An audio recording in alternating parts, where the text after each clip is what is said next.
वो जिस चीज से लड़खड़ाया था वो चीज कुछ और नहीं बल्कि किसी इंसान का कटा हुआ सड़ा हुआ एक सर था। ये देखते ही दिवाकर वहां जोर से भागा और जैसे तैसे करके उस एरिया से निकलकर अपने घर पहुंच गया। उसकी नानी उसे देखकर बहुत खुश थी और साथ ही हैरान भी। खुश क्योंकि उन्होंने दिवाकर को कई सालों बाद देखा था और हैरान क्योंकि उसके पूरे कपड़े कीचड़ में सने हुए थे। उसने अपनी नानी को बताया कि वो जंगल वाले रास्ते से आया और उसे वहां एक कटा हुआ सर दिखा। ये सुनते ही उसकी नानी का चेहरा एकदम सफेद पड़ गया। उन्होंने बताया कि वो जंगल का रास्ता गांव में कई सालों से सुनसान है क्योंकि वहां स्कोंदो काटा यानी सर कटा रहता है। कहते हैं कि उनके गांव में एक लंबा चौड़ा पहलवान लड़का रहता था।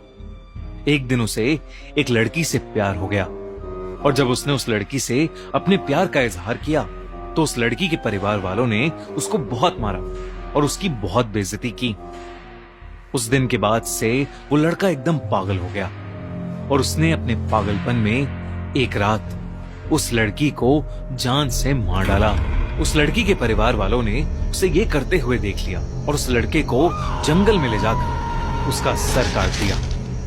उन्होंने उस लड़के के सर कटे शरीर को उसी जंगल में छोड़ दिया और कहते हैं कि तब से सर कटे की आत्मा अभी भी उस जंगल में भटकती है और वो अपने बदले की आग में जलता रहता है। कहते हैं कि अगर वो किसी को एक बार दिख जाए तो वो उसे भी मारकर सर कटा बना देता है। दिवाकर ये कहानी सुनकर चौंक गया था लेकिन उसे इस कहानी पर विश्वास नहीं था। उसने अपनी नानी को कहा कि जो उसने जंगल में देखा वो कोई आत्मा नहीं थी, बस एक मरे हुए आदमी का सर था। उसके बाद वो नानी के साथ खाना खाकर सोने चला गया।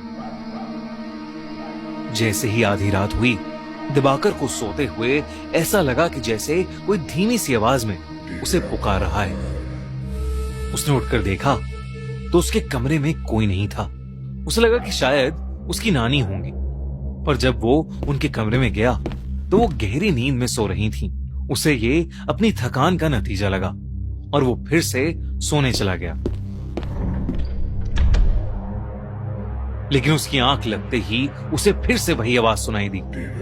दिवाकर ने देखा कि वो उसी जंगल में है और उसके ठीक पीछे एक 10 फुट लंबा आदमी खड़ा है और उसके हाथ में उसका कटा हुआ सर है। वही भयानक सड़ते मांस वाला कटा सर जो उसे रास्ते में दिखा था। वो सर अब दिवाकर से मदद मांगने लगा और उससे कहने लगा कि क्या दिवाकर उसका सर उसके शरीर पर वापस जोड़ सकता है। और मदद मांगते ही वो सर कटा बहुत ही भयानक तरीके से हंसने लगा।